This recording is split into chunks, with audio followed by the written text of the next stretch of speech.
Baik, hari ini saya kedatangan tamu anak muda dengan spirit yang keren gitu, yang menurut saya ini patut memang diangkat di sini karena aktivitasnya dan konsentrasinya bahkan sampai kegiatan-kegiatan kesehariannya gitu ya, yang memang bisa menginfluence teman-teman semuanya atau bolo-bolo Hanuman yang ada di luar gitu ya. Terima kasih Mas Panji Sukma atas kedatangannya hari ini. Mas Damar udah ngajak ngadem di sini. Ngadem. Saya kedatangan Mas Panji.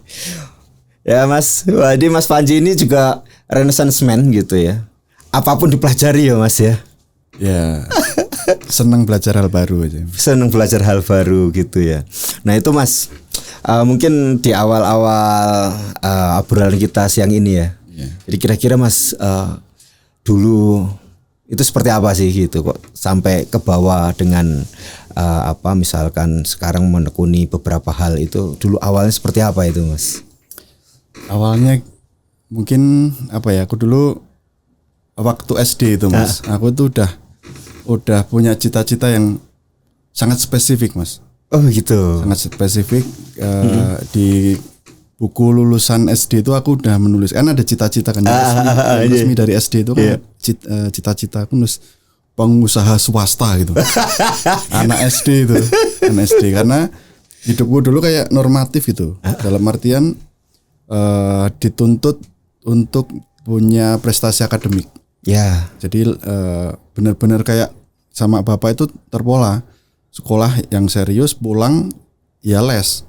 Lesnya itu macam-macam, ada les pelajaran, terus les renang, terus di sanggar.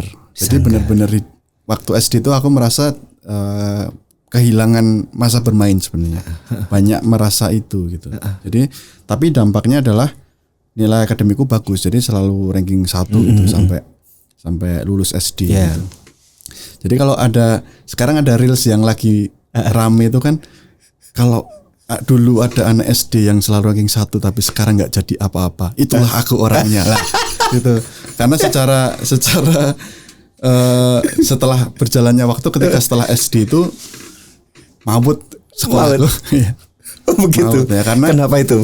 Karena sih Mas, kayak waktu SMP itu aku mulai berontak gitu.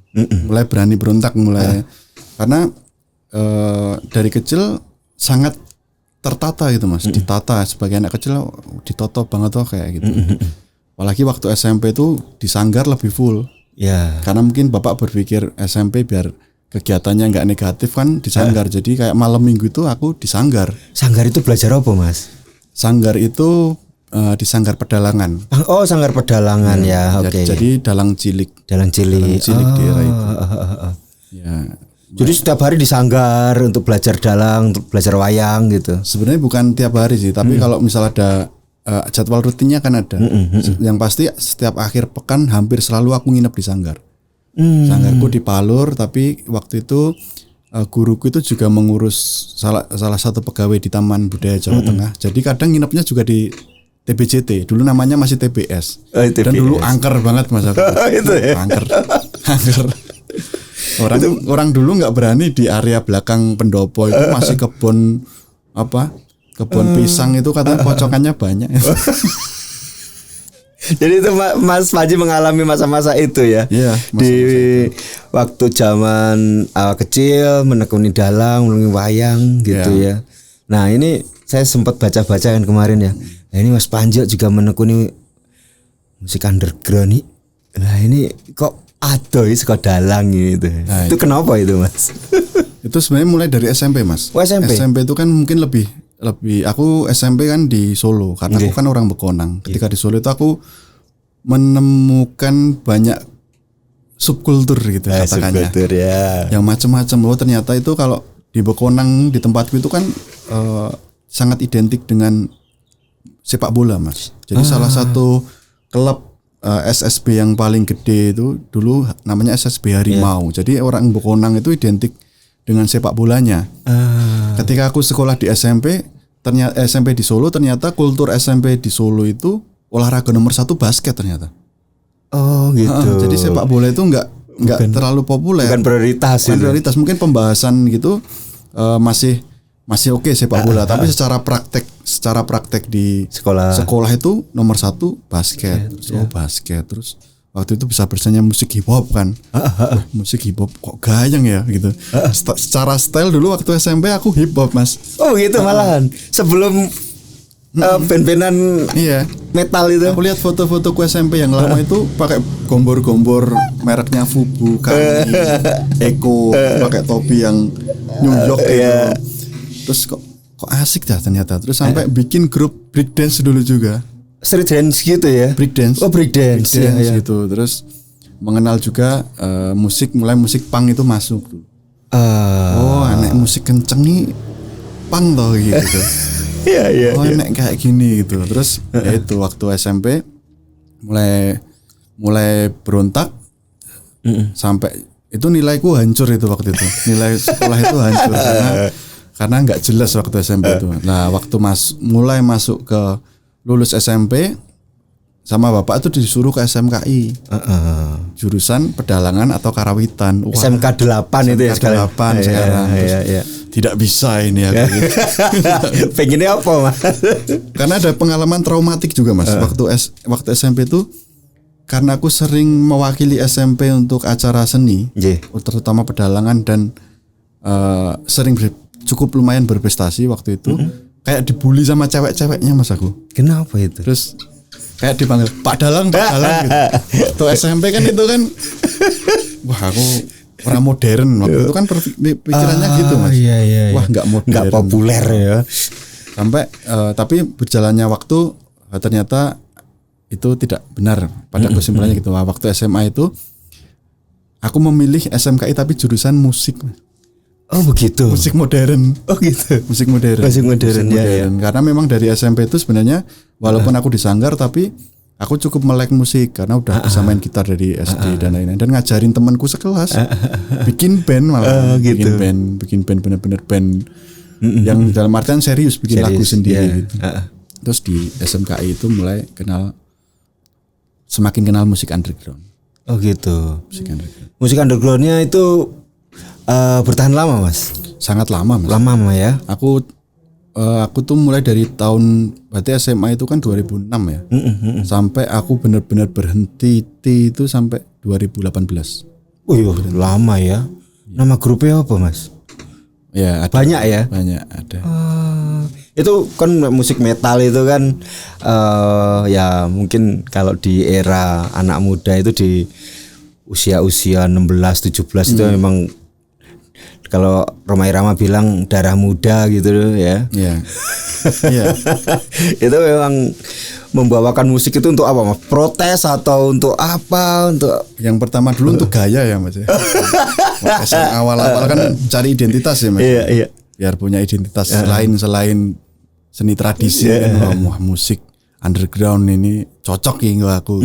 Jadi pertama lebih itu sih cari jati diri. Yang kedua ternyata ada isu-isu yang menarik ya tentang kritik sosial, kritik politik gitu kan. Menarik. Jadi aku membawa itu. Jadi dulu tuh agak dalam tanda kutip agak idealis ya, kayak kalau ada acara diupayakan acaranya nggak pakai sponsor gitu.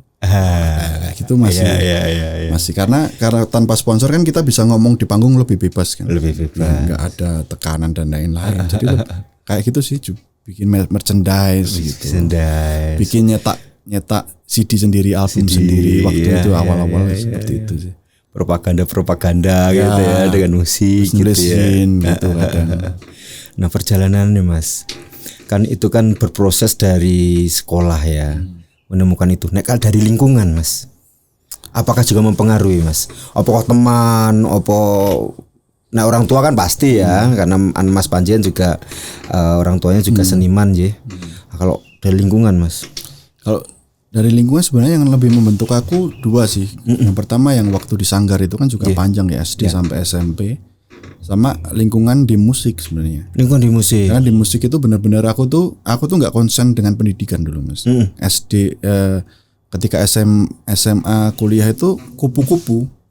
Kuliah pulang. Aku nggak berorganisasi, nggak ikut acara-acara kampus itu karena selesai kuliah langsung ke gerombolanku yang musik.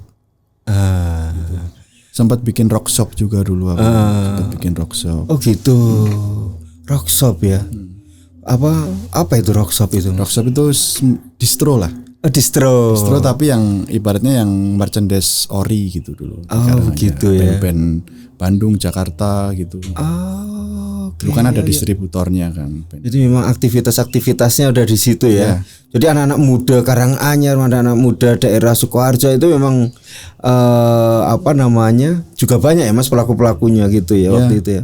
Aku salah satu yang mungkin membentuk kultur itu ya, maksudnya menggunakan merchandise itu yang ori, bikin karya yang bagus itu karena di era itu hadirnya Rock in Solo menurutku. Rock in Solo itu salah satu pendewasaan di pelaku musik underground sendiri. Ya. Sangat yang dulu mungkin ya bikin event itu acara molor biasa, bandnya alasan sih Mas sepi. Sepi ya. Bandku main agak nanti gitu kan udah nggak bisa. Rundown itu tertata gitu. Bener. Pendewasaan itu jadi aku juga banyak belajar dari band-band luar yang masuk ke Solo gitu. Ternyata kalau tertata ya lebih oke juga. Oke ya. Nah, selain itu apa Mas? Apa yang menginfluence gerakan musik? Terus ternyata ada penyadaran, pasti ada menemukan bentuk penyadaran yang lain gitu ya. Disadarkan dengan musik. Terus kok aku kudu menekuni ini ya gitu. Mungkin di musik itu aku merasa hal-hal kritis yang tidak aku temui di lingkunganku di rumah mungkin ya. Oh gitu. Tentang kritik sosial atau politik itu kan nggak terlalu lah, kalau lingkungan keluarga kan nggak terlalu. Jadi ketika kenal musik itu benar-benar dar dedor gitu. Kayak fuck ini fuck itu gitu. Tapi kan bapak kan di tradisi ya. Terus karena bapak demokratis orangnya Mas. Oh begitu Bapak itu walaupun orang tradisional gitu, tapi sangat demokratis sama anaknya. Bapak itu yang penting gini, kamu nakal nggak apa-apa, yang penting jangan bodoh gitu. Jadi harus pintar. Secara sekolah itu harus pintar, harus berpendidikan gitu. Karena ketika setidaknya punya basic pendidikan yang bagus, kalaupun nanti tersesat, kamu punya cara untuk kembali gitu. Jadi waktu aku kelas 1 SMA aku udah tatoan Mas dulu. Kelas 1 SMA tatoan aku Mas. Udah piercing kan Mas aku. Itu pemberontakan juga ya. Iya. Karena sangat demokratis. Nggak marah Bapak. Kalau aku motorku knalpotnya aku ganti yang blar itu marah. Itu kan tidak bertanggung jawab, mengganggu orang. Tapi kalau untuk diri sendiri sangat demokratis bapakku itu. Luar biasa betul. Ya. Menarik ya. Nah Mas, dari musik terus ke sastra. Ini kan rada, walaupun ada kaitannya, kalau musik ya mungkin syair gitu ya, lewat syair, lewat lirik gitu. Kalau ini kan full tulisan gitu. Ya, ada buku, bahkan Mas Panji juga ya, ini Bolo Hanuman Mas Panji juga sudah menghasilkan beberapa buku ya. Salah satunya Sang Keris yang pertama. Ini yang pertama Mas Panji? Bukan, itu yang ketiga berarti. Oh, yang ketiga. Yang pertama itu judulnya? Yang pertama judulnya Astungkara. Yang kedua Canai. Yang ketiga Sang Keris. Yang keempat Iblis dan Pengelana. Yang kelima Onar. Yang keenam Kuda judulnya. Oh, jadi udah 6 buku Mas. Wah, mantap sekali. Nah ini Mas, dari bikin lagu, dalang bikin lagu, terus jadi menekuni buku gitu ya. Ini influence-nya dari piye Mas? Mungkin aku harus cerita gini Mas. Hal yang dulu aku pikir tidak keren menjadi dalang, itu ternyata adalah basic yang kuat gitu. Artinya itu ternyata pondasi yang dalam berkesenian, dalam kekaryaan itu ternyata luar biasa. Karena setelah saya rumuskan gitu. Kalau kita jadi dalang, ada 4 unsur yang harus kita kuasai dengan expert bahkan. Apa itu? Yang pertama tentu saja seni musik. musik. Ya kan? Yeah, Nah, yeah. kita dalang itu mengawali iringan dengan dodokan, menghentikan. Kalau nggak tahu caranya juga nggak akan musik berhenti. Dia memilih iringan, ibaratnya yang nyinden dan lain-lain kan yogonya kan. Yeah. Tapi kan pasti si dalang bisa kan. Kalau nggak bisa ya nggak bisa ngatur. Yeah. Pasti menguasai seni musik. Yeah. Yang kedua pasti seni drama. Seni drama. Seni drama itu mutlak kan. Mutlak. Dia pelaku sendiri banyak monolog gitu kan. Dramaturgi. Dramaturgi, nah itu masuk di sastra kan. Ya, sastra masuk. Yang ketiga adalah seni rupa. Seni rupa. Ya. Karena aku diajari guruku gimana cara menirukan suara tokoh di wayang. Lihat bibirnya. Lihat bibirnya. Kalau bibirmu kamu tirukan bentuk bibirnya wayang itu, pasti suaramu mirip. Kayak Bagongon gini. Iya geng gitu kan. Kalau Arjuna gitu kan kecil gitu. Malah suara yang bibirnya kecil itu kan biasanya kan malah suaranya arum gitu. Buto ya gede. Banyak kalau sekarang ada video dalang itu kan banyak yang disut dari samping kan. Sekarang kameranya. Itu kan kelihatan bibirnya ngikutin bentuk wayang karena itu. Terus yang ketiga adalah seni vokal kan. Seni vokal, benar. Pasti harus suluk dan lain-lain. Nah itu kan sebenarnya yang dibutuhkan seniman kan 4 itu kan. Mungkin cuma hanya yang seni rupa aja, ada yang seni musik aja. Sedangkan dalang menguasai semua unsur 4 itu. Dan ibaratnya aku dididik waktu kecil, di mana waktu kecil itu kan semua masuk dengan mudah kan, fondasi yang kuat gitu. Jadi aku merasa ketika aku belajar menulis sastra kayak anu aja, kayak apa ya, kayak lebih gampang gitu loh Mas. Dalam artian lebih mudah ku cerna. Dan karena basicnya dalang kan setidaknya tahu tentang kisah Mahabharatan dan Ramayana. Sedangkan itu sudah gambaran kehidupan yang komplit kan Mas. Konflik keluarga ada, ayah anak ada, saudara ada, musuh ada, tetangga ada, juragan dan emban ada. Itu kan gambaran komplit manusia kan. Nah itu kan untuk menulis novel ya udah modelnya sangat oke. Ya karena apalagi karakter, pembentukan karakter di dalam tokoh gitu ya. Dan karya novel itu kan karya yang sangat personal. Kenapa itu penting? Karena pengalaman setiap orang itu kan berbeda-beda. Sedangkan novel itu kan ada yang versi ibunya baik, ibunya jahat dan lain-lain. Sedangkan hal semacam itu baik untuk pendidikan Mas. Karena di buku pelajaran sekolah itu hanya akan diajari kita sebagai anak harus baik kepada orang tua. Titik. Caranya gimana? Ya dari bacaan lain. Salah satunya kan novel. Nah, kayak gitu sih yang menurutku jadi menarik gitu. Dan di pedalangan, di seni wayang itu kan ada sanggit kan Mas. Sanggit. Ada yang Arjunanya itu baik banget. Ada yang Arjunanya itu dalam penggambaran itu agak nakal. Ya kan pacaran dengan istrinya Duryudana. Itu kan sanggit kan, versi. Nah itu kan juga model yang menurutku cukup oke untuk menulis karya sastra gitu. Buat konflik-konfliknya ya. Karena lebih melihat dunia itu tidak hitam putih gitu loh. Ya. Tergantung mau ditaruh mana. Aku bikin novel ibaratnya Arjunanya jelek, si Duryodananya baik juga oke. Seperti kasus Ki Seno Nugroho. Ki Seno Nugroho itu kan yang bikin unik ketika tokoh Ponokawan yang ibaratnya kasta kelas bawah, dia tarik ke tengah cerita kan, menjadi center utama cerita yang menasehati para Pandawa dan lain-lain. Itu kan sesuatu yang sudut pandang yang keren menurutku. Dan ramai menurutku karena mewakili banyak rakyat Indonesia yang merasa dia di kalangan menengah ke bawah kan, merasa diriku Bagong ini adalah aku.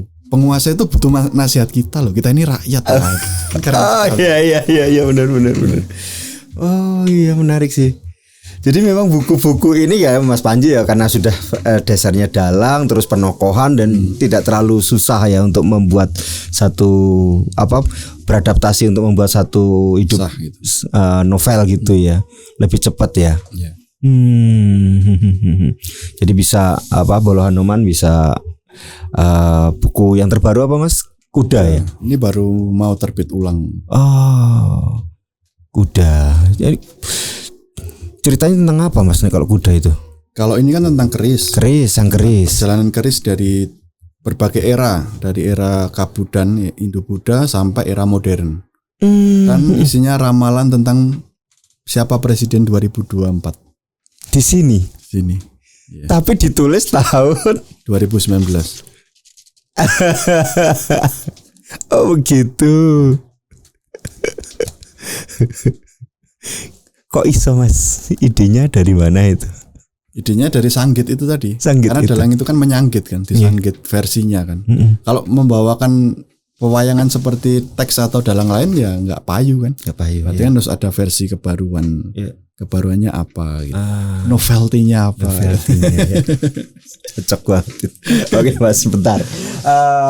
Apa? Ada ini nih Mas. Wah, ini. Ini es Hanuman seger. Minum manis toh? Minum Mas. Okay. Es merah putih ini Mas. Oh putih merah nih Mas. Polandia berarti ini. Wah ini pisang. Wah ini pisang suka banget aku Mas. Dari kebun asli itu Mas. Boleh aku minum ini Mas ya? Monggo Mas. Atau ini diaduk dulu? Oh diaduk dulu ya? Oke. Oh iya.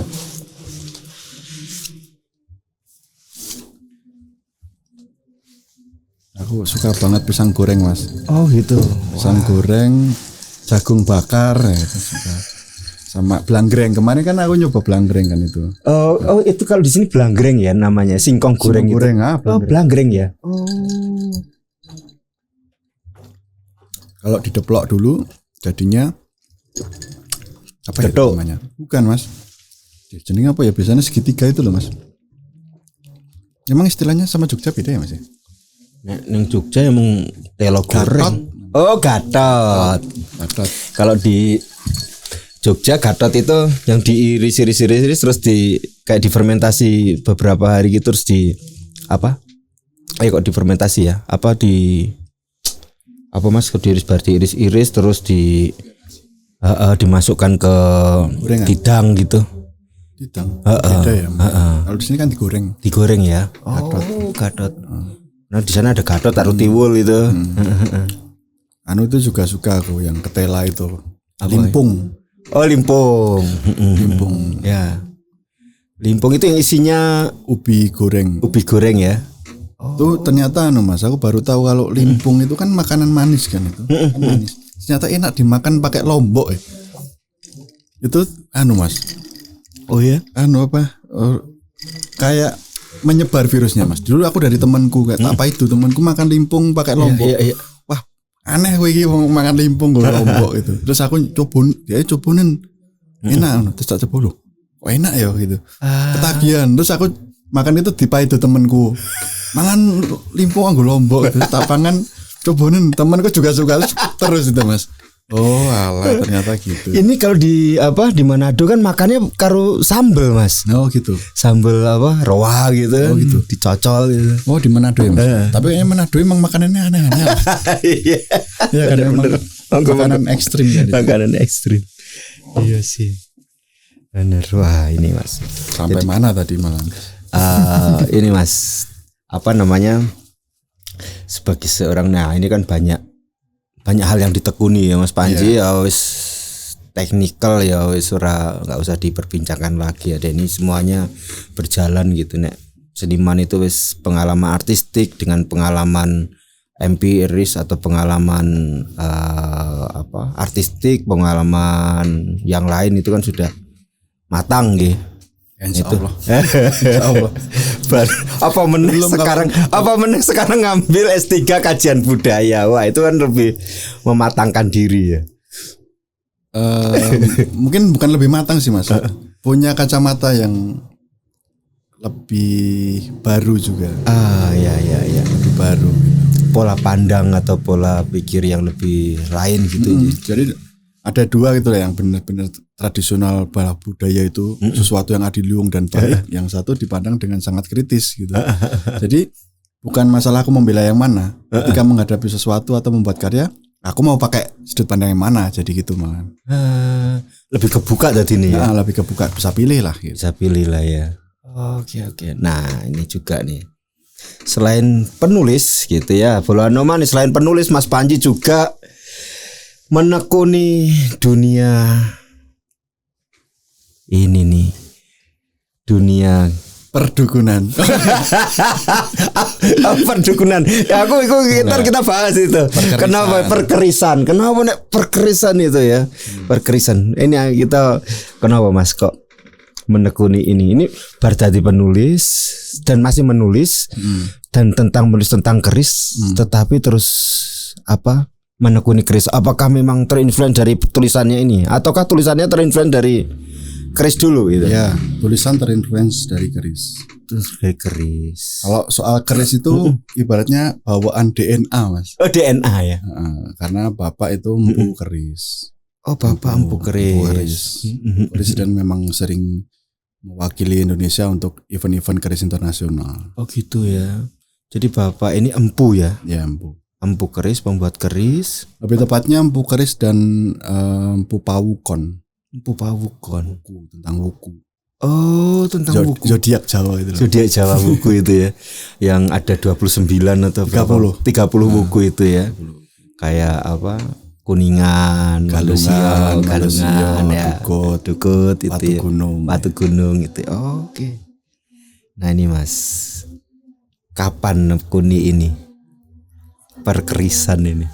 Kalau bersinggungan kan berarti dari lahir ya Mas ya? Dari lahir. Maksudnya dari kecil ingatanku sebagai manusia itu mulai bisa terekam itu mungkin kan umur 3 tahun ya. Jadi udah biasa ngeliat lemari warnanya hijau, ukirannya nogo, dibuka isinya keris, itu udah setiap hari ya. Setiap hari bapak warawiring bersihin keris gitu kayak sehari-hari ya. Jadi ketika ditanya kapan menekuni itu malah bingung juga. Iya. Gitu. Karena dari kecil setiap hari akrab kok ya. Iya udah akrab, tapi tidak ikut campur. Tapi belum ikut campur. Nah, ikut campurnya itu.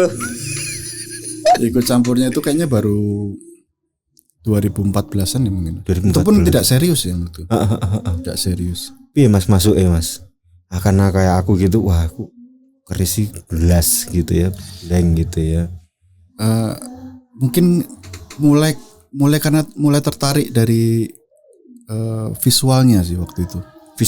Visualnya ini kok unik ketika aku membandingkan dengan senjata tradisional lain kan Mas. Yeah. Kayak karena aku tumbuh di era Naruto dulu. Naruto itu juga sangat mempengaruhi aku itu. Itu SMP itu. Itu kan kita kan juga belajar kultur Jepang kan itu. Banyak hal gitu. Dan aku pikir senjata-senjatanya itu kan lebih keren keris sih aku gitu. Lebih keren. Kalau di Jepang itu kan misal katana gitu kan. Yang biasa disebut pedang samurai. Itu kan lebih ke aspek fungsional kan gitu. Gimana tebasannya cepat dan lain-lain. Bahannya bagus. Tapi secara estetika gitu ibaratnya lebih oke keris gitu. Lebih keris ya. Daripada pembuatannya sama-sama sakral. Pembuatan katana di Jepang kan juga sangat sakral. Banget ya, benar. Tapi secara dilihat itu karena memang benda simbol keris gitu. Benda simbol. Tidak hanya senjata loh ya. Mungkin aspek senjatanya malah kecil menurutku Mas. Oh begitu. Untuk eksekusi aja mungkin. Misal memang musuh udah terkapar, untuk menghormati bahkan untuk menghormati dia tusuk pakai keris yang memang keris bagus gitu. Kan lebih terhormat mati ditusuk pakai keris daripada ditusuk pakai muntu tuh. Iya. Penghormatan kan. Walaupun musuh kan kita terbiasa menghormati kan. Bahkan di budaya Mataram itu kan ketika Danang Sutawijaya mau dihabisi sama Arya Penangsang itu kan udah Danang Sutawijaya udah di bawah kan. Mau ditusuk, tapi karena Arya Penangsang itu ususnya sempat terburai dan dibobotkan ke keris, dia tarik kerisnya malah mati sendiri. Danang Sutawijaya melihat musuhku gagah sekali kan. Makanya ketika dia diangkat jadi Panembahan Senopati mendirikan Mataram itu, semua anak turunku ketika menikah harus pakai keris dengan ronce melati sebagai simbol ususnya Arya Penangsang itu. Begitu menghargainya kan kita. Iya.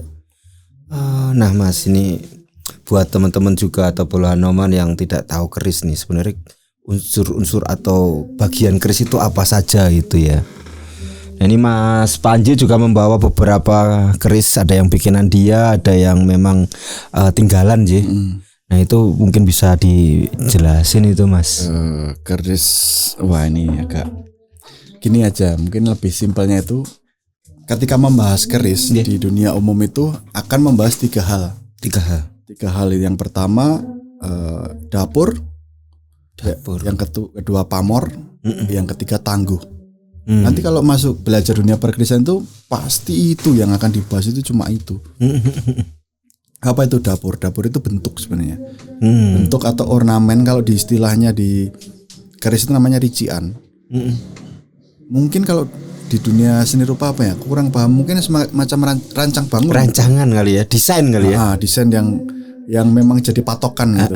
Jadi generasi selanjutnya gambar teknik kali ya, apa ya Mas, yang belat atau apa ya istilahnya itu ya, pakemnya gitu. Kalau kamu mau bikin keris disebut sangkelat harus ada ornamen ini gitu. Jadi memang itu. Jadi dapur itu. Yang kedua pamor. Pamor itu motif sebenarnya, lebih mudahnya ya, aku pakai bahasa awam aja. Motif yang ada di keris. Biasanya ini kamera yang sana apa sana Mas? Boleh di sini. Nah, ini yang putih-putih ini kan ada kayak motif kan. Nah, ini pamor. Jadi motif pada keris. Ini kebetulan kanan kiri beda pamornya. Nah, jadi tadi dapur, yang kedua pamor. Yang ketiga tangguh biasanya. Tangguh itu estimasi kapan keris itu dibuat.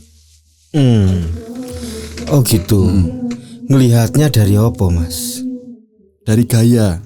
Dari gaya keris, dari materialnya, besinya itu kan setiap era kan beda. Iya. Terus bisa juga pada keumuman itu dalam artian umumnya, misal keris Majapahit itu bentuknya gini gitu.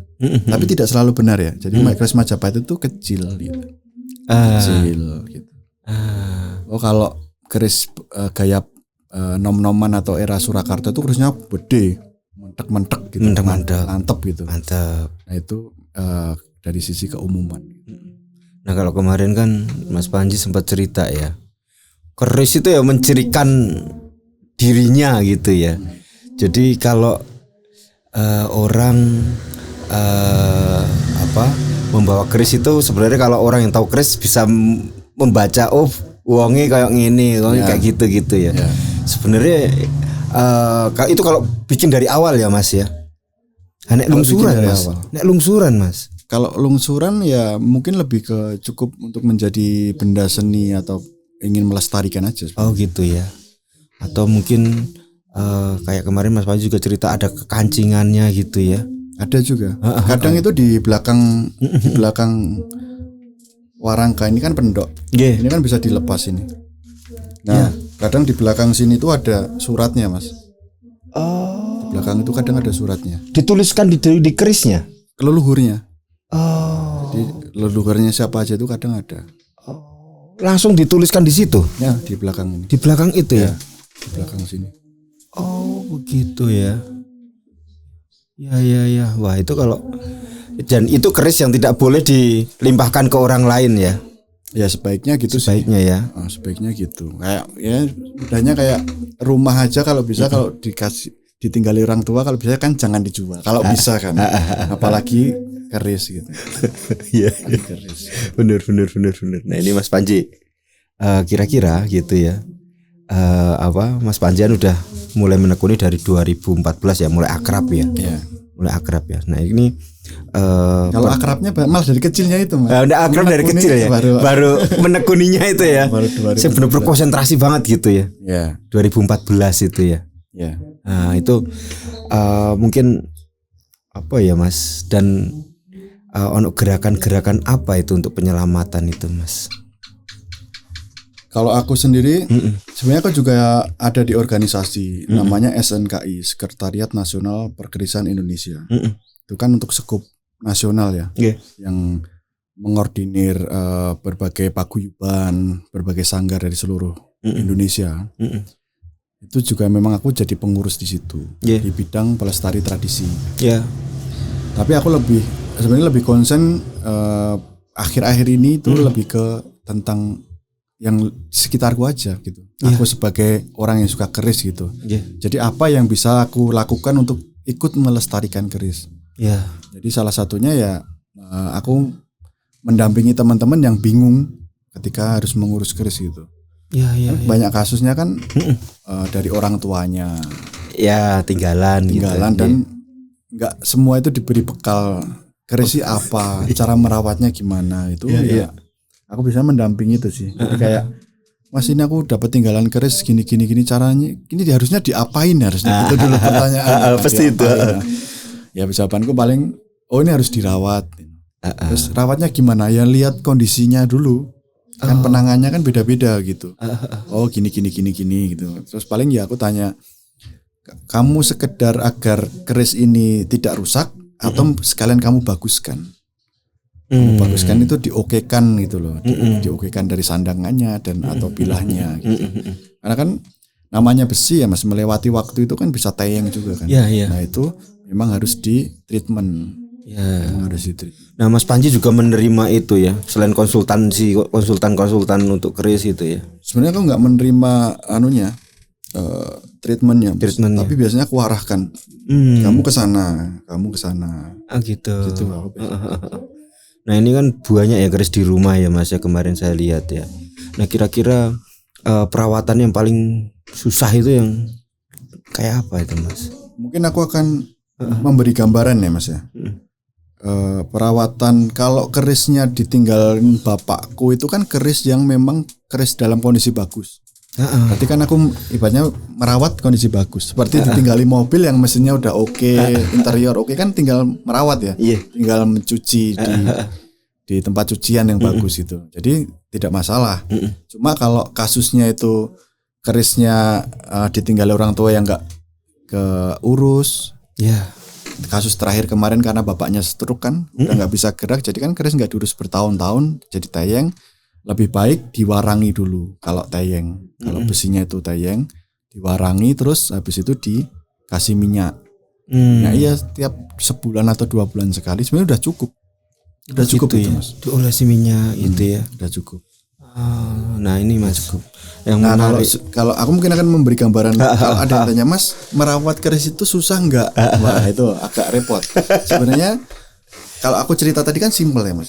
Tapi yang namanya kalau mengoleksi kerisnya banyak, keris itu kan dari berbagai era tahun ya, dari abad yang berbeda. Itu karakter besinya juga beda, bahannya beda, pemrosesannya juga beda. Makanya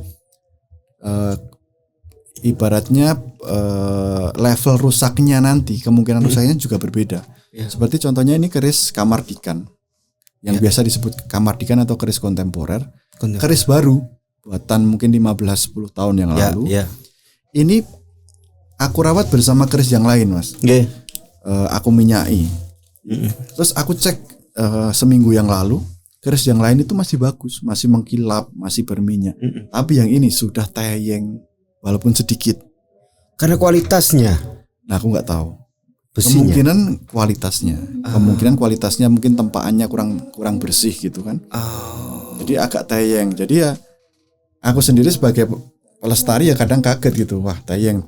Sampai pada akhirnya kalau udah gitu gimana? Ya mau nggak mau aku warangi. Aku warangi ulang. Terus berarti aku harus memberi perhatian ekstra pada keris ini.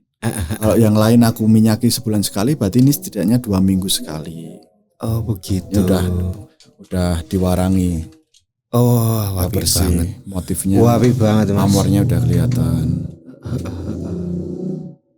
Kinatah emas. Ya. Dan ada bintang gitu. Gitu. Itunya diolesi minyak apa itu Mas? Nah itu aku juga pengen membahas. Kemarin atau 2 hari yang lalu itu salah satu stafnya, ajudannya orang di pemerintahan gitu nelpon aku. Mungkin karena bosnya koleksi keris ya, Mas.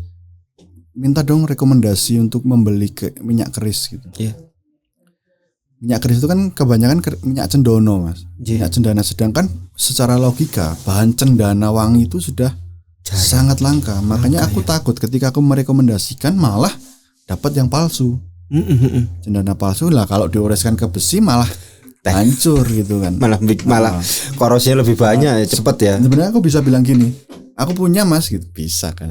Itu Mas. Iya. Tinggal aku kulaan gitu. Kalau aku mau nakal ya. Tapi aku nggak mau. Dalam artian aku pengen sekalian mengedukasi, aku jelaskan minyak cendana itu gini. Aku tidak mau beresiko. Yang paling aman adalah pakai minyak Singer. Minyak mesin jahit itu warnanya hijau gitu. Itu kan memang untuk besi kan. Ya pakai itu aja gitu. Aku pakai itu. Tapi yang asli Mas. Oh iya. Aku nggak tahu perkembangan kan, mungkin ada nembak. Tapi kayaknya kalau itu kan nggak terlalu diminati, iya. Jadi mungkin nggak ditembak juga. Nggak mungkin palsu ya. Nah, setidaknya mending beli di tempat penjahit, emang penjahit yang memang dia kan juga menggunakan itu kan. Berarti nggak mungkin beli yang palsu gitu. Oh malah justru itu ya. Saya pikir harus pakai jeruk. Apa pakai itu apa? Waktu marangi itu tadi Mas. Kalau marangi, memang ya? Udah terkena karat tadi baru pakai itu ya. Itu cukup, itu disuruh warang, bahkan aku pun nggak bisa. Jadi setauku empu itu memang tugasnya masing-masing di dunia perkerisan. Empu itu ya bikin keris. Yang mau warangi biasanya memang juru warang. Ada juru yang warang. bikin tinatah emas. Aku kan bikin keris sendiri itu ya juru kinatah sendiri. Yang bikin warangka merangi sendiri lagi. Jadi gitu. empu itu nggak mengerjakan semua. Oh, saya pikir empu itu semua dari awal nempa sampai warangi apa sih? Sekarang bayangkan aku empu yang kapitalis gitu. Aku bikin kerisnya sendiri, bikin warangka sendiri, kinatah sendiri ya tutup Mas. Yang bikin warangka. Sesasi siji. Nah, enggak dapat enggak, maksudnya orang lain kan berarti tutup. Iya, kan enggak dapat job. Suruh yang bikin warangka kan lama-lama tutup kalau empu semua. Oh begitu ya. Jadi sistem tetap perputaran bisnisnya juga dibagi-bagi. Iya, bagi-bagi. Ya itu salah satu sesuatu yang bijak. Bijak ya.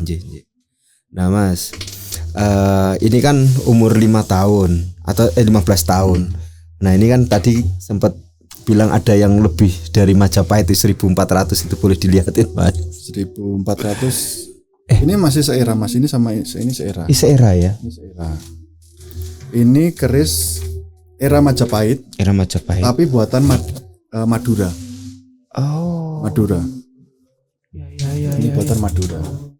Ini yang jadi tokoh di novel ini. Oh, tokohnya adalah keris toh Mas. Oke, ya.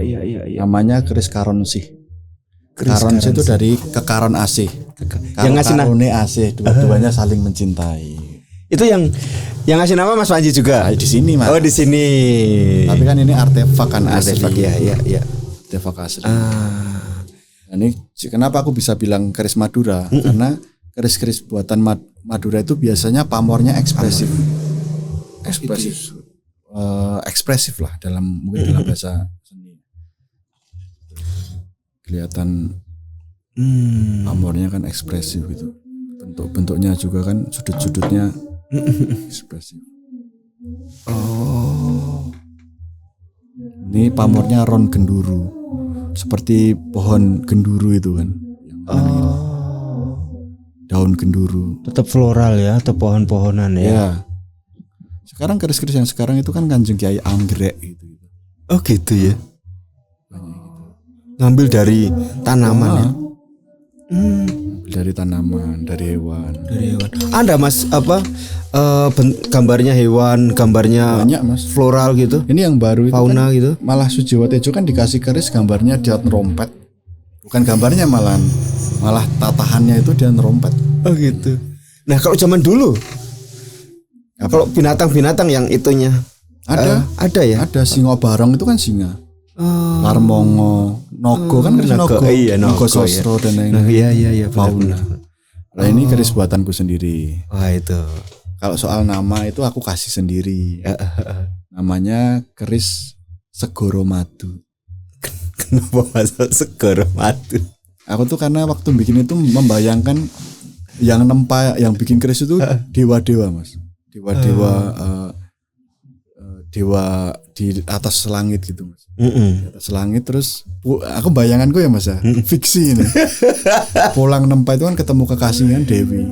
Dia bercinta di atas awan kan. Terus ketika senja kan awannya kan jadi di bawah kan Mas kalau kita di atas gunung atau langit. Terus ketembak sinar senja itu kan warnanya kuning kan, segoro kan. Segoro yang kuning ya segoro madu. Oh iya. Yang pamornya 2, namanya Dwi Pamor Mas. Dwi Pamor itu dalam satu keris ada 2 pamor atau motif. Oh, bolak-baliknya ya. Ini kan kanan kirinya ya. Di samping ini kan ada motif garis-garis. Yeah. Ini namanya pamor Banyumili. Sedangkan yang di tengah ini pamor Largangsir. Ini kalau jenengan lihat secara dekat motif seperti motif ganggang kanyet. Oh kan enggak cuma garis kan. Enggak cuma ya kayak floral ya. Lengkungan gitu ya. Jadi beda dengan yang samping ini. Terus aku kinatah ini, yang kinatah juga bukan saya. Jadi kerisnya jadi dulu, saya kinatah emas, kayak kasih emas, baru saya bikinkan warangka. Tutupnya ya. Sarung lah. Sarung ya. Warangka. Karena ada yang bilang juga keris tanpa warangka belum bisa disebut keris. Karena begitu ya. Keris kan simbol penyatuan semua kan. Seperti bilah ini dengan gonjo ini kan suatu yang terpisah. Bisa jadikan satu. Wilah dengan warangka ini 2 penyatuan. Ya memang kadang sering disebut juga simbol penyatuan makhluk dan Tuhannya gitu. Seperti Linggayoni, maskulin feminin gitu ya. Nah ini Mas, kan orang kan selalu kena mikir keris dan mistis ya. Nah, tadi Mas Panji perdukunan gitu ya. Nah ini kan selalu orang kalau bilang keris itu tuh wah nek keris mesti ninjerune ono isine gitu. Piye Mas? Sekarang gini aja Mas. Kenapa dimensi berpikir orang Indonesia itu keris adalah mistis? Karena orang Indonesia itu yang benar-benar pernah melihat keris itu berapa orang Mas? Secara persen gitu. Iya. Mungkin 98% nonton keris ya. Itu dari sinetron kan Mas? Atau dari film. Sedangkan dari film itu kan ada cerita. Ada dikotomi baik buruk. Istilahnya oposisi biner itu. Baik buruk. Kiai baik, dukun buruk. Kiai pegang tasbih, dukun pegang keris. Sedangkan orang film itu nggak tahu keris itu yang gimana. Pasti yang ditunjukkan itu keris jelek. Sekarang aku tanya gini Mas. Keris itu punya dukun, sesuatu yang serem. Kalau aku nunjukin keris seperti ini, apa kamu berpikir seram? Atau lebih ke keindahannya? Keindahan sih Mas, apik banget ya. Memang tanggung jawab kita sendiri yang ibaratnya pelestari keris harus memberi gambaran itu. Makanya misi pertama saya untuk melestarikan keris atau memperkenalkan keris bukan memahamkan tentang apa itu keris, tapi menunjukkan keindahan keris dulu. Makanya waktu kemarin Mas Jati ngundang saya ke sini, saya bahkan keris Mas, biar orang lihat, biar tidak cuma omong-omong. Kalau omong-omong ya jadinya serem juga nanti. Wah, yuk medeni rawate angel. Benda yang sangat indah ya. Sangat indah. Ada. Apakah di film-film itu ada keris yang bagus? Yang enggak, pasti keris palsu. Kadang salah kerisnya. Kadang itu salah. Pakai ibaratnya ini masangnya ini malah kualik ke sini. Pendoknya nggak salah, pegangannya ini Jogja, sininya Solo. Lalu kamu bikin film nggak paham? Bikin properti nggak paham. Gitu. Iya. Seperti ini. Ini agak serem ini Mas. Ini kan dari tanduk kebu bule, kebu yang berwarna putih itu. Motifnya bentuknya nyiblorong kan. Ya memang biar agak serem aja, biar nggak dicolong nih ini. Soal ini kesayanganku. Wah ini nih aku paham ini. Erotis ini gitu. Rada erotis nih. Kita Mas Panji suka erotis gitu. Bukan itu Mas. Aku tuh suka sesuatu yang menurutku eksotis gitu. Menurutku aku tidak terlalu tertarik dengan kejadian, tapi lebih ke efeknya, dampaknya.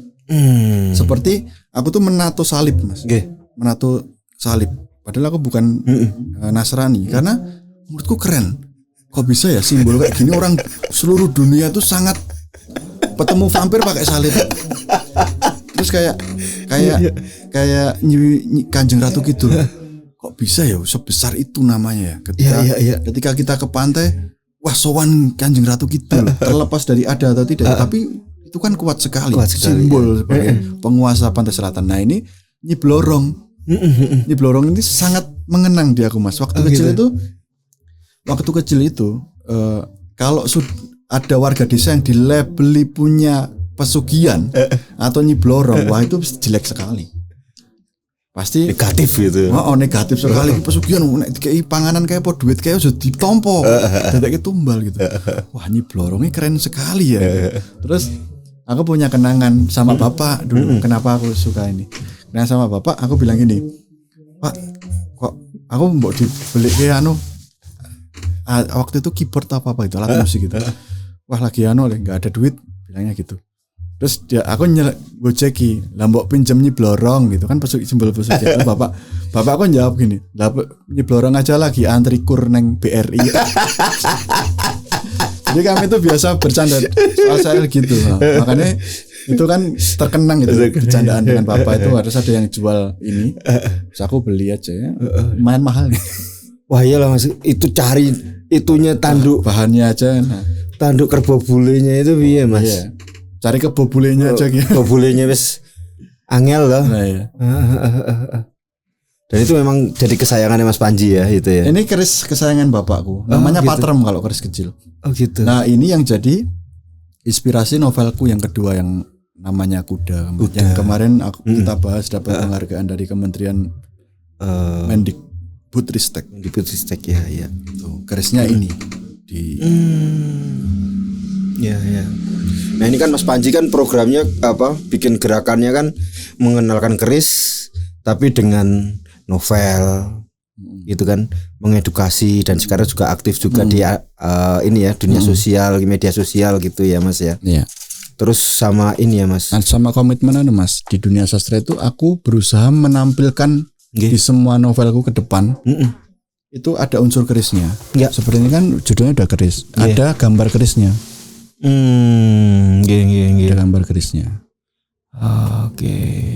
Ya. Di novelku yang Kuda itu juga ada kerisnya, kecil gitu. Pokoknya terselip lah di mana ada keris gitu. Nah, itu biar orang bisa lebih mendekat juga ya. Salah satu ini, dan yang paling menarik kan juga saya kemarin ngobrol itu yang gerakan Mas Panji yang mengadopsi keris-keris yang sudah mungkin orang sudah takut untuk merawat atau apa yang diadopsi itu ya. Itu ya. Memang saya terima. Yang pertama, kalau memang dia tidak berani merawat keris orang tuanya, aku edukasi dulu yang pertama. Sebaiknya kamu yang merawat. Gitu. Oh begitu. Ajari caranya gini, langkahnya gini. Orang jaluk bayaran. Gitu. Iya. Ibaratnya kan gitu kan. Kamu kesana yang kamu tempuh. Bahkan aku kasih estimasi paling untuk ini segini. Gitu.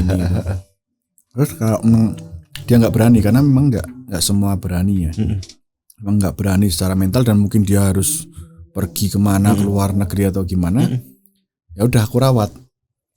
Aku rawat dalam artian aku ngerawat itu aku mengeluarkan biaya malah. Iya. Malah mengeluarkan biaya. Ya itu salah satu komitmen ya, tanggung jawabku sebagai pelestari tradisi. Mau nggak mau gitu. Tak adakan anggaran untuk itu. Iya, karena kan itu kan nggak kayak seperti mengadopsi misalnya anjing gitu. Anjing kan ada umurnya gitu. Nek keris kan nggak ada umurnya Thomas. Dan nanti kan kita juga semakin tua kan. Ya kan harus diteruskan. Setidaknya keris yang dititipkan ke aku tadi kan bisa menjadi sarana untuk edukasi orang lain. Ya, benar. Ya, aku pikir gitu. Nah, itu kan di sisi pelestarian ya Mas. Nek aku pengen tahu juga ini Mas tentang transaksi keris gitu kan. Itu kan menjadi ini ya rame gitu ya. Kadang ada lelang, ada mungkin mungkin pasar gelapnya aja ada gitu ya. Seperti kayak ya lukisan segala macamnya. Ini nek di keris itu kayak apa, Mas? Aku ingin menyampaikan ini agar menghilangkan branding keris yang serem tadi, Mas. Jadi banyak kasus berpikir bahwa keris itu ditarik dari alam gaib. Tarik ini ngambilnya di sendang, ini ngambilnya di punden, ini ngambilnya dari langit celorot gitu. Jadi nilainya jadi mahal gitu. Keris, dalam artian gimana kamu jadi punya keris itu kan kisahnya itu ya. Ya enggak seperti itu, aku enggak percaya. Aku enggak percaya seperti itu. Jadi keris itu ya pertama diturunkan, dikasih, atau kalau memang kamu hunter atau memang ibaratnya orang yang suka hunting gitu ya berarti mendapat dari yang terkubur. Berarti kan digali atau dari bawah air sungai biasanya. Karena kan bekas dilarung kan kayak tadi terus iya. Atau beli. Dan beli itu suatu yang sangat positif, Mas. Iya. Beli itu kalau semakin mahal aku malah semakin senang. Dalam artian keris itu semakin mahal semakin senang. Berarti kan kita semakin menghargai. Iya. Masa lo beli keris kayak gini misal yang bersejarah sama iPhone kalah. Ya jangan sampai loh, Mas. iPhone itu lo modalnya itu di pabrik berapa gitu. Terus umurnya itu berapa gitu. Terus itu bukan buatan leluhur kita gitu. Masa kalah dengan keris yang umurnya lebih dari 700 tahun gitu. Tapi nanti jadi dipajaki barang mewah no, Mas. Nah, enggak tahu itu. Bahaya ini. Enggak tahu kalau itu. Ya kan ya. Kayak lukisan kayak tapi apa. Kan setahuku transaksinya belum ada pajak sih, Mas. Transaksinya belum ada pajak ya? Oke. Ada pajak. Ada pajak ya. Atau mungkin karena kita yang harusnya sadar bahwa itu pajak ya. Saya mungkin rasa, Mas. Pajak royalti buku gede, pajak keris. Nah, kalau dipajaki keris rumah banyak banget itu. Remuk ya. Dihitung siji-siji kok. Wah, iki piro, Mas, pajak wah.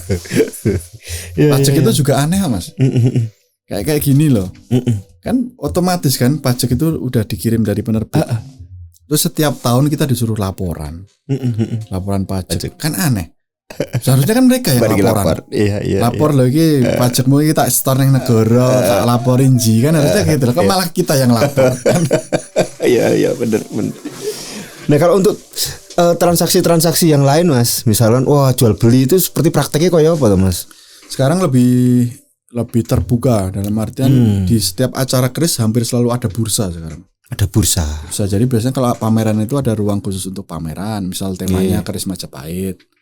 Semua kerisnya Majapahit, keris kontemporer, keris baru. Yang di area sekitarnya itu biasanya ada lapak atau area untuk jual beli keris itu. Udah dijejer-jejer gitu.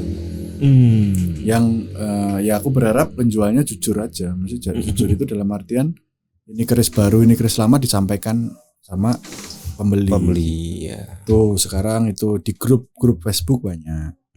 Apalagi sekarang kehadiran TikTok itu luar biasa ternyata. Jual beli di situ luar biasa. Oh iya, langsung online gitu. Live sepanjang malam. Makanya aku sekarang mulai merambah ke TikTok karena aku juga ingin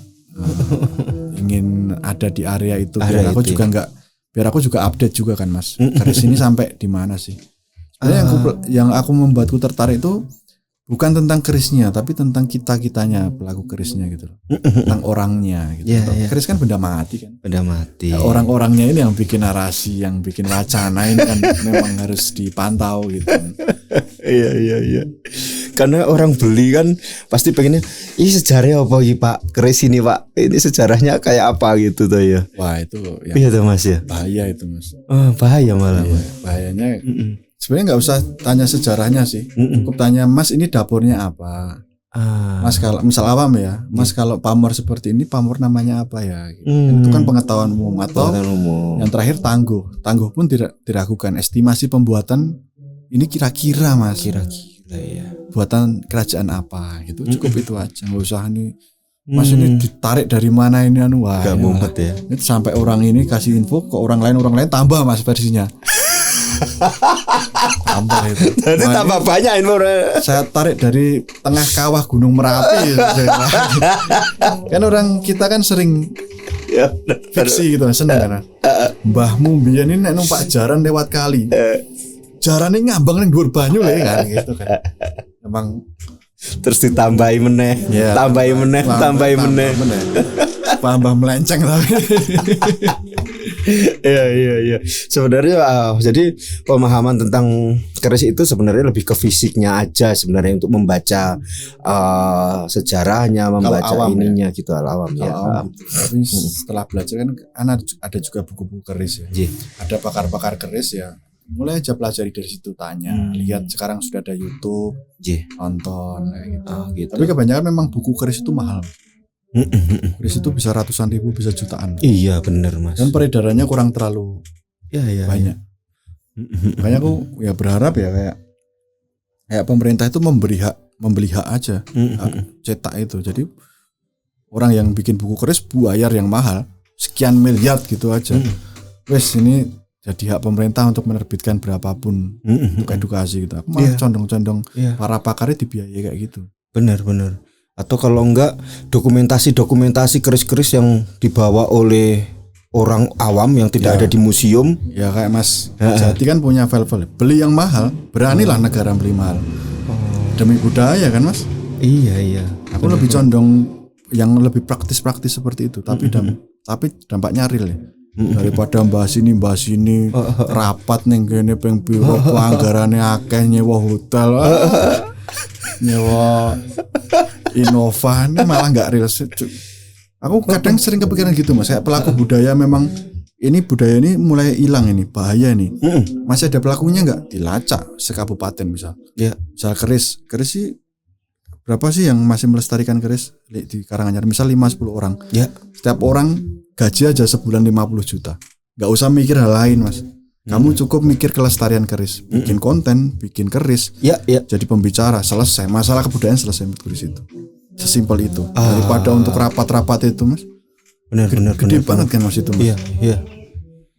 Jadi pelestariannya malah ngelambrah kemana-mana jelas ya Mas. Cukup orang-orang, jadi kan ketika ekonominya udah mapan ya misal, aku sesasi gaji 50 juta, nggak perlu mikir lain kan. Misal ada kelompok yang, Mas aku mau belajar keris berapa orang? 5 orang, coba 5 orang ke sini atau cari yang banyak sekali 15, kamu nyantrik di sini, belajar di sini. Lebih real Mas. Lebih real ya. Karena masalah kelestarian itu kan juga sebagai pelaku kan juga kemapanan ekonomi Mas. Iya. Aku kan sering sedih ketika beli keris itu Mas. Keris sepuh bagus itu. Kebiasaan di dunia perkerisan itu dibungkus pakai koran Mas bawahnya. Ya aku loh Mas. Ini loh Mas. Kenapa aku bikin tas sendiri untuk keris? Iya. Dalamnya. Tadi tak pikir bawa keyboard tunggal ya. Dalamnya bludru. Untuk apa? Untuk menghormati keris. Iya. Kalau kita sendiri sebagai pelaku nggak menghormati keris, gimana orang yang nggak paham keris kan gitu? Penghormatan kepada keris itu seperti apa? Iya. Kalau misal moto keris ya jangan di lantai toh Mas. Benar. Di lantai terus difoto ya. Kita orang Indonesia nggak menghargai, apalagi nanti orang luar. Banyak. Itu kan bahasa apa tadi Mas? Di fotografi. Visual, bahasa visual ya. Kan? Sekarang jual keris Mas ini sepuh harganya 250 juta. Difoto di lantai. Apa ada harga segitu kok terus difoto di lantai? Ya kan? Kudune hire fotografer difoto sing apik ana cahayane. Iya Mas ya. Kan gitu kan. Logikanya kan gitu. Gitu. Iya benar. Saya setuju itu. Jadi tapi emang beberapa kayak dulu ada teman gitu yang suka motretin keris gitu ya. Bukunya memang mahal-mahal sih Mas ya. Bukunya besar dengan buku foto yang bagus dengan ini, wah. Terus ada tulisan-tulisan atau ada identitas kerisnya. Wah itu memang.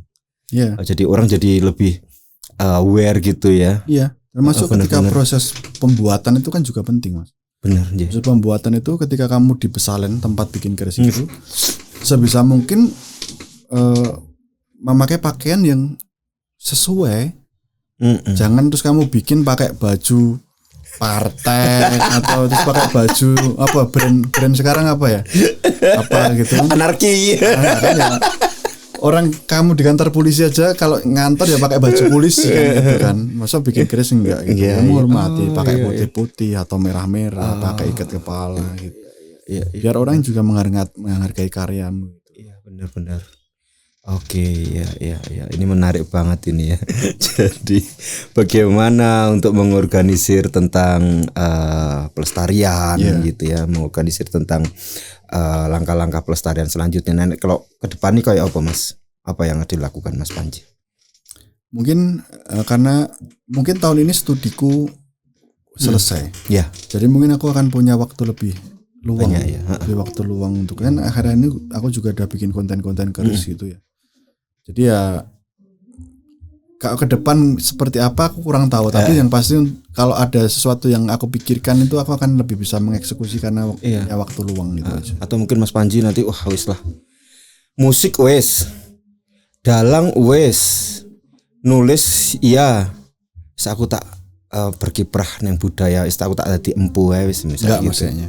Oh enggak. Aku cita-cita kecilku itu masih nempel tentang menjadi pengusaha gitu. Pengusaha keris gitu. Enggak. Oh enggak. Pengen di dunia profesional yang enggak berhubungan dengan keris saja. Oh gitu. Jadi keris memang seperti ngurus Hanuman. Ya, maksudnya secara umum misal juragan kain. Iya. Juragan batik. Ya, aku kebetulan bikin batik juga kan ini. Oh gitu ya. Kemarin Mas waktu Mas Jati ke rumahku kan aku pakai sarung batik. Batik tulis buatanku itu. Oh iya. Jadi fragmen. Batiknya di mana? Batiknya di Bekonang juga. Oh gitu. Jadi aku bikin narasinya itu kan gambarnya itu kan pertarungan Ki Konang. Konang itu yang dipercaya sebagai pendiri Bekonang. Bekonang dari Konang. Pertarungannya dengan Ki Anggaspati. Jadi itu fragmen pertarungan. Di bawahnya ada sendang Panguripan. Sendang yang sampai sekarang masih untuk ritual. Oh begitu. Ini aku menjual itu. Di depan aku mau bikin merchandise tentang Bekonang. Judulnya namanya Bekonang Story. Jadi Bekonang by story, bukan by sejarah. By sejarah, iya. Terus mengangkat ke depan. Aku juga bikin karya sarungnya itu nanti motifnya Sri Mulat. Karena ternyata Sri Mulat itu dari nama tokoh Sri Mulat kan. Ternyata anaknya Wedono Bekonang. Yang punya kawedanan Bekonang itu. Oh. Jadi kayak aku kayak makanya ditanya apa itu ya kayak gitu. Misal ada, ternyata dapat fakta baru ya. Aku apakan ya gitu. kayak gitu sih. Oke. Iya. Wah, saya juga tertarik stylenya Mas Panji itu kan. Sarungan yang menyesuaikan. bahas ini masuk ke kaosnya Romi and the Jahat ya. tapi ya di mana aja tapi kan Mas ketemu pertama kemarin kan wis sarungan. Kemarin saya ke rumah karena sarungan. Keris, Mas. Ya kalau ke acara metal ya tentang metal. Kalau ke acara resmi ya pakai baju resmi. Ya menyesuaikan ya. Oke, siap. Nah, tapi memang menarik juga ya. Jadi masih banyak yang perlu digali terus ya, Mas. Yeah. Mas Panji masih ini terus ya. Ya aku merasa sampai hari ini aku merasa belum jadi apa-apa. Dalam artian aku masih sangat muda gitu. Masih sangat muda kayak 2-3 tahun lagi aja aku nggak bisa menebak akan bergelut di dunia apa gitu. Jadi aku belajar hal baru terus aja gitu. Hal baru terus ya. Oke. Tapi ya tetap keris ya tetap diuri-uri ya kan terus ya. Memang yang sudah ibaratnya gitu, sudah kita geluti tidak kita tinggalkan gitu. Cuma belajar hal baru. Oh, menarik itu ya. Sudah yang digeluti, sudah ini tetap diuri-uri terus ya. Iya. Nah. Seperti menulis kan adalah caraku untuk agar tetap produktif dan tidak ada waktu yang terbuang. Jadi aku tuh pakai iPad gitu ya. Misal aku ngantri obat atau ngantri di restoran gitu daripada diem nulis. Gitu. Walaupun nanti diedit lagi gitu pasti. ya. Editing itu bagiku 70%. Iya. Nulis itu cuma 30%. Iya. Aku orang yang kencang di editing. Iya. Mungkin sekarang nulis tekan ngomah tambahin meneh apa dirombak habis biasanya. Iya. Oke, ya. Nah, terakhir Mas, kira-kira ini kan podcast kita ini kan memang untuk anak muda ya. Jadi saya seneng kalau anak muda ada yang mempunyai pemikiran-pemikiran baru atau mungkin untuk apalagi terutama untuk tradisi itu ya, nguri-nguri tradisi. Nah ini kalau misalnya untuk di Karanganyar ini kira-kira mimpi apa Mas untuk anak muda biar lebih? Mungkin aku berpikir jangan kehilangan jati diri gitu. Kamu boleh tidak setidaknya jangan menjelek-jelekan warisan leluhur gitu. Ya. Kalau nggak tahu mending diem gitu.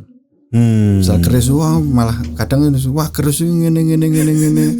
Keris ora nek ajarane ning agama. Iya. Kalau nggak paham mending diem aja. Oke. Dan harapannya ya belajar aja. Kadang itu kita membenci kan karena kita tidak tahu kan. Ya. Aku sendiri orang yang seperti itu. Mas. Dulu banyak hal yang aku benci ternyata ketika belajar ternyata aku yang salah gitu. Jadi mungkin kalau dalam tanda kutip pesan ya, sebagai anak muda harus mau terus belajar, Mas. Gesit, dalam artian gesit itu, ini ada orang ini ahli ini, datengin, tanya, kepoin aja. Kadang walaupun orangnya risih nggak apa-apa, kita menang muda. Ibaratnya pelajari terus di situ. Ternyata ada orang yang ahli di bidang ini, datengin. Kamu nggak harus setuju.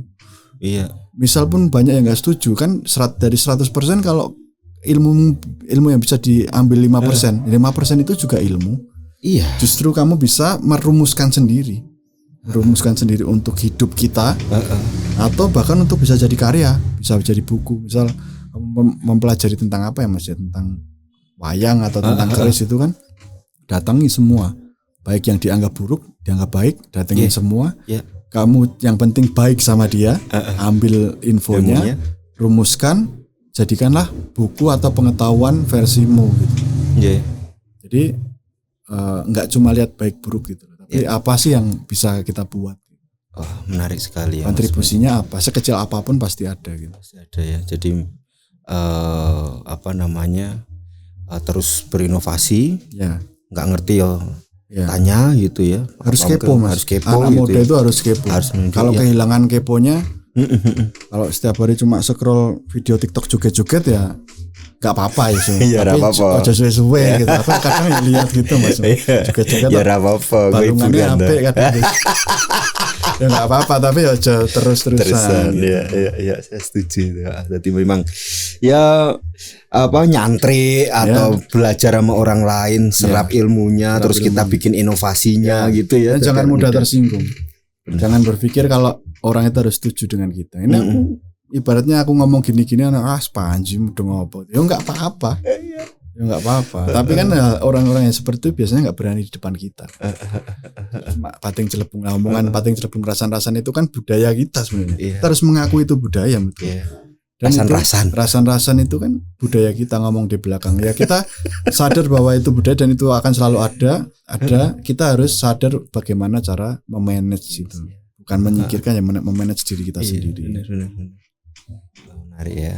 Oke Mas Panji, terima kasih. Aku yang terima kasih.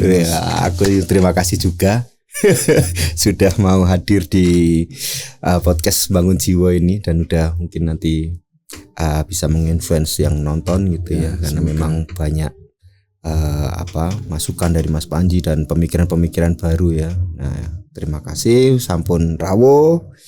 Dan buat Bol Hanuman, ini Mas Panji yang mungkin buat saya itu sangat menginspirasi bagaimana pandangan anak muda untuk terus berstrategi untuk melestarikan, anak muda untuk berstrategi untuk terus bergerak terus gitu ya, walaupun harus tetap bertahan hidup ya Mas.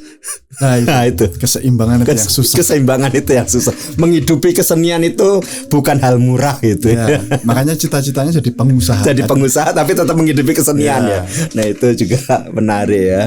Nah nanti kapan lagi kalau Mas Panji ternyata udah sukses jadi pengusaha yang besar, nah kita undang lagi. Amin gitu ya.